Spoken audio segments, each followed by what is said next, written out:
We are at 63rd and Western, and this is the building where the draft boards, 32 draft boards covering the whole south side of Chicago, were located here. And we rented an office in the building as a bookstore, and this is where we got into the draft board offices and removed a lot of the material, mountains of files and cards, and burned them outside. We did not endanger the building, or much less endanger the life of anybody in there or anywhere around here.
Today, May 25th, 1969, we enter the Chicago South Side Draft Board Complex at 63rd and Western to remove and burn Selective Service records.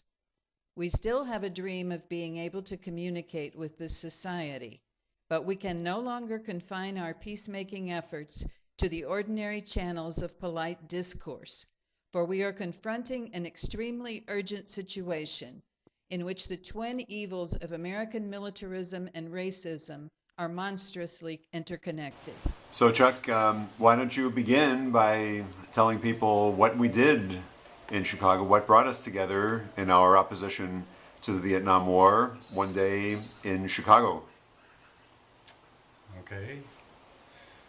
Well, we got together, a group of us, 15 people on May 25th of 1969, and entered a draft file building on 63rd and Western in Chicago, and took out some draft files and burned them in the parking lot outside to protest the war and try to stop people from those draft boards being drafted.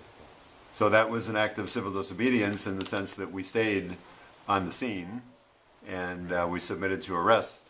What was your first experience of being taken away in the paddy wagon and being in Cook County Jail? Well,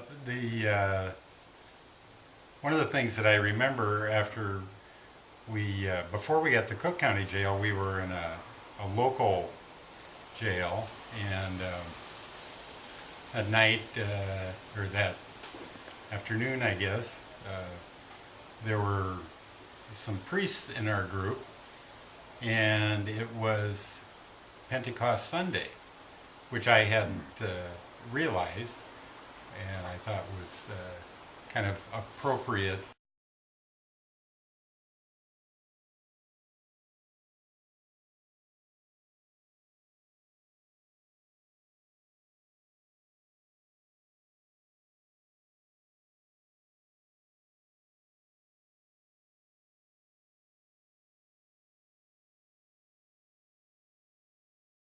It wasn't just tongues of fire we were dealing with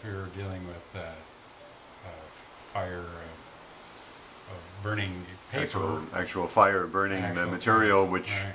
we considered was material which was leading to the death of many people in Vietnam, thousands and thousands, especially of civilians, and ultimately about 60,000 American troops were killed over there. So we felt that material needed to be destroyed. Right. So in this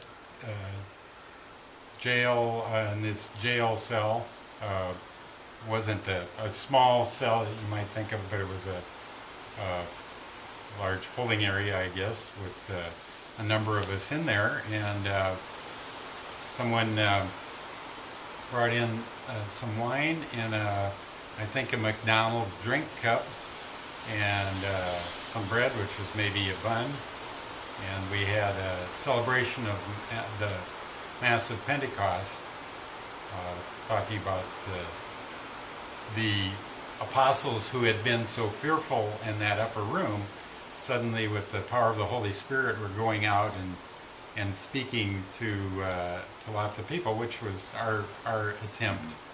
We wanted to speak to people about this.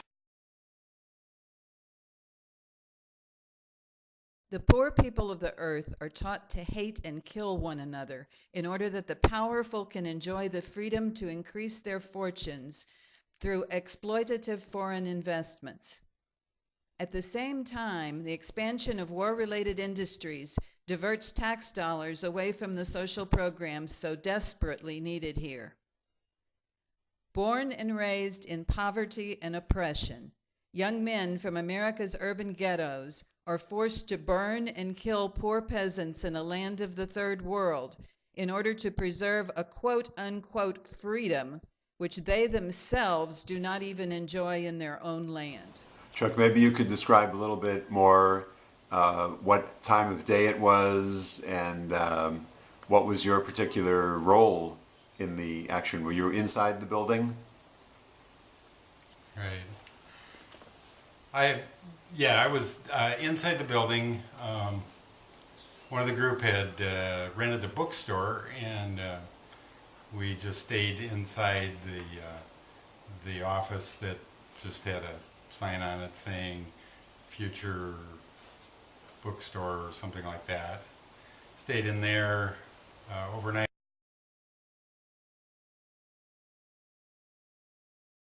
Ed Gargan was the burglar. He had I think a diamond tipped stylus, and came to the door, and instead of picking the lock or breaking the door, he cut around the glass, and then I think he had gloves on, but the glass, he had a driver's cap on, I believe, and he dropped the glass on his head, clonked himself on the head with it. Got that set aside. We reached in and unlocked, walked in, gathered up some of the different materials, the files, the logs, and so forth, and took those out. We were concerned just with getting rid of the ones marked 1A, or the people who were going to be ready for induction and would be sent very soon to Vietnam. So our people were in this building, and at one point at about 5 a.m. they broke into the draft board offices and started gathering up all the files, and then at one point they started coming down this fire escape with all the files. I was waiting out here in the car, and I had the gasoline which we used to douse the draft material and set it on fire. And was there a large amount of material? Yeah, you probably remember better the size of it, because you were in a different place doing something different. I was making trips in and out and made several trips carrying stuff out, so my recollection is it piled up to be a fairly significant pile. Do you remember? Yeah, it was quite a mound of material, and I was out there in the car that we had used to get there, to get some of the people there. I had stayed there during the night, or at least the very early hours of the morning, and I had the gasoline in the trunk cans of gasoline in the trunk of the car, which then I and a couple of others proceeded to pour on this material, this lethal material that you all had brought out of the building. Then we stayed there, and what else do you remember about the police arriving and the fire department? My recollection, that's a little bit hazy, but there were a couple of reporters who were on the scene very quickly, actually more than a couple. I think there were 2 business suit dressed reporters, and there were, I believe, 2 reporters from an underground newspaper who looked like hippies like some of us did. So I think the initial announcement of our action was that there were 17 people arrested, and that it was very quickly evident that these 2 people weren't involved, so they were let go. Our involvement in that, I think for everybody involved, it was kind of the culmination in a way, or certainly a large step forward in our opposition and resistance to the war. I believe that was true of all of us, because it was a radical, rather drastic action to take, but we felt that with so many people being killed in Vietnam and so many young American soldiers suffering and so forth, that we needed to take that step. What preceded that for you? What was your trajectory in terms of your, how was this an escalation of some things you had already done? Well, while I was in college, I had a ministerial exemption because I was in seminary, and then I left seminary middle of my senior year of college, so I had a student deferment just until the end of the semester. And so during that time I was trying to decide what I was going to do, and at the time that I left the seminary, I was a believer in the just war theory, and my belief from my study of the war was that it was not a just war. So I wasn't opposed to it as a pacifist as of yet.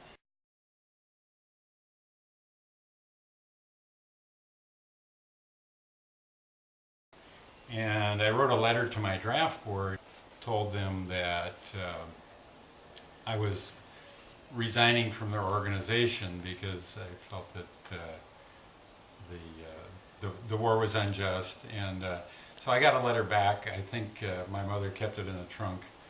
It was a polite and succinct reply, and said that there's no provision in Selective Service law for resigning from the organization. Right. So that was kind of a, just to let my draft board know that I didn't intend to be inducted, but I didn't yet feel that I qualified as a conscientious objector who was opposed to quote-unquote war in any form. Later on I did believe that, and I didn't think they were going to let me resign, but I wanted to let them know my positions. Right. And then later you did develop more of a pacifist position? Right. After reading Gandhi's autobiography and talking with some other people, meeting some people who were pacifists, and in reading, learning about Dorothy Day and the Catholic Worker Movement and some things like that had a profound effect. And so then after a while you applied for conscientious objector status and received that, right? I did, right. And then where were you sent to do your service? To the Catholic Worker House in Milwaukee, Wisconsin, called Casa Maria. That was a big mistake on the part of the Selective Service system to allow that as your placement, because there you got to know lots of people, other pacifists, and people who went on to be involved in various kinds of resistance, including the Milwaukee 14. Who of the people that you knew there in the Catholic Worker in Milwaukee went on to burn, let's say, burn draft files before we did? Well, the two of the people at the Catholic Worker House, the director and founder, Michael Cullen, who is actually from Ireland, he and his wife started the Catholic Worker House, and he was involved in the draft file burning, and also Larry Rosebaugh, a priest of the Order of Mary Immaculate, OMI. The Oblates of Mary Immaculate. Oblates of Mary Immaculate. Larry Rosebaugh was, to me, very impressive, very gentle, and very personable person. I had a Very sensitive and very sensitive, very committed. Yeah.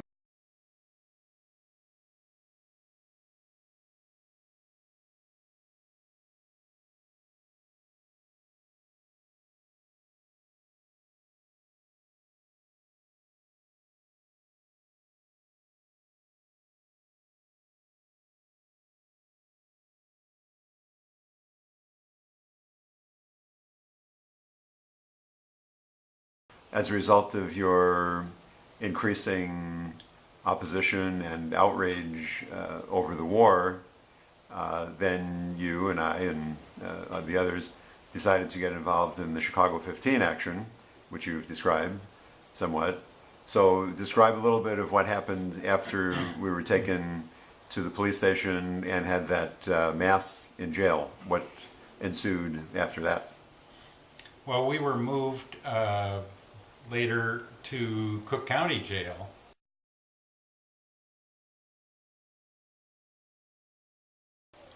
I remember being processed in.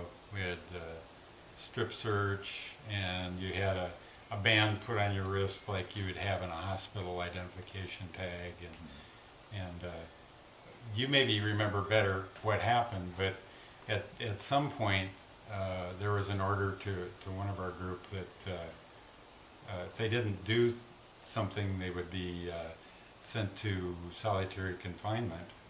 And I don't remember what precipitated that exactly, but he said, okay, and he took his wristband and just my guess is it was Frederick Chase who who said, well, I'm not going to cooperate here, and he said, well, we'll put you in solitary confinement. He said, okay, took off his wristband and handed it in, so he went to solitary confinement.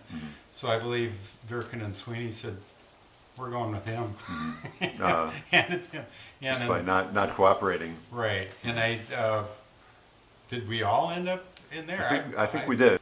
But solitary confinement, sort of, you assume it means you're solitary, you're alone. Well, there were so many people in solitary confinement before we got there, and then there were, the women weren't with us, of course, so I'm not sure how many of us there were, but we couldn't be solitary. They didn't have enough cells for that. Right. So we were, what, 3 to a cell? 2 or 3 to a cell. 2 or 3 to a cell. And so we were able to have pretty easy conversations. One of my recollections from that time was I didn't pay a lot of attention to music. A little bit I heard, the Beatles were very big, but the first time I ever heard the Star Spangled Banner done on a rock guitar was a radio playing while we were in there. And I had never heard that before, and I said something, as I heard this music, and I said, is that the Star Spangled Banner? And whoever had the radio turned it down and said, what? I said, oh, that music, turn it up again. I want to hear it. I hadn't heard that before, but it was Jimi Hendrix playing the Star Spangled Banner. Right. Which was, it's like, wow, that's a different take on things. Well, without getting too rhetorical, speaking of that, do you feel that what you did, what we did, was a patriotic act in a sense of a kind of true patriotism, and that we were not expressing any hatred or rejection of our country or our people, but we were expressing a very firm criticism of the government policy of the war? Yeah, I did feel that, and I was very thankful that there were 15 of us who were involved in this action, but there were quite a number of a real community of people who were supporting efforts to stop or slow down the war. And I remember I was so thankful for a person whose name I can't remember now, who went to the draft board to let them know that we're, we're not against the United States, we're not against Americans, we're against a killing of people, many innocent people in another country, and that they didn't need to fear for their lives or the property that was doing good. Mm-hmm. What we destroyed, we felt was really doing an evil. If somebody wanted to go to Vietnam, there's nothing to prevent that. We didn't stop anybody who wanted to go to right. war from going to war. We were only trying to stop people who didn't want to go to mm-hmm. war from going to war. Right. Who didn't believe in it, didn't feel feel that they could take the option of going to jail instead, mm-hmm. or right. felt that they needed to leave the country. We wanted to let people make their free choice. So mm-hmm. We didn't feel like we were, anti-freedom. Mm-hmm. And this one person went around to the draft board afterward and brought flowers mm-hmm. and talked to the secretaries, the women working there, mm-hmm. and told them, you don't have to be afraid. They're, they destroyed some records, but your life, your property is not in danger, and they felt they had to do this for these reasons. This is you understand what's going on, to reassure people. So I was really thankful for that kind of effort. Mm-hmm. Right, and of course the draft board, as you said, was located at 63rd and Western in Chicago. And I might add that it was not guarded at all. That's why it was so easy for us. I mean, we were, first of all, able to rent the office under the name of the Mount Carmel Bookstore and to be in there, most of you in there overnight, and then to go down the hall or across the hall, whatever, to break into the draft board. But there were no guards around in those days, at least. Now there would be enormous number of security personnel around a place like that. So it was basically a civilian building that the Selective Service system was renting certain facilities in. But I was wanting to get at the fact that the location had a certain symbolic and yet very real importance. How did you see that in terms of what we were saying about who were the people in the United States who were basically paying the price of the war and losing their lives, let's say, in disproportionate numbers? Right. Well, that south side of Chicago was predominantly minority, blacks, Latinos, Native Americans. So that was, and lower middle class, yeah. or lower middle class Right. whites, Right. right, and working class. And those were the people who were, for the most part, being drafted and going to Vietnam. If you had enough money, you could go to college. You might end up going, but you'd get a deferment of 4 years. So, coming as I did from the state of South Dakota, a lot of Native Americans who were in the military were in Vietnam. So yeah, it was a large percentage of minorities. Mm-hmm. It is not by accident that we perform our act of creative destruction at the Draft Board Center, which menaces the south side of Chicago. As white Americans, we bear a special responsibility with regard to the Selective Service system and the war machine it feeds, and we can no longer allow that system to function smoothly in our name, for we cannot tolerate the atrocities it perpetrates upon our brothers in America, in Vietnam, and in other parts of the world.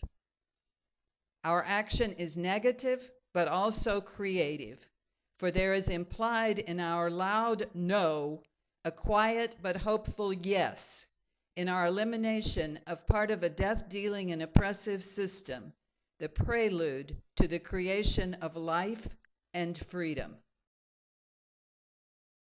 The draft boards located here covered the whole south side of Chicago, and So the people who were registered here were members of minority groups, especially blacks and Hispanics, who were inducted and served in Vietnam in very disproportionate numbers.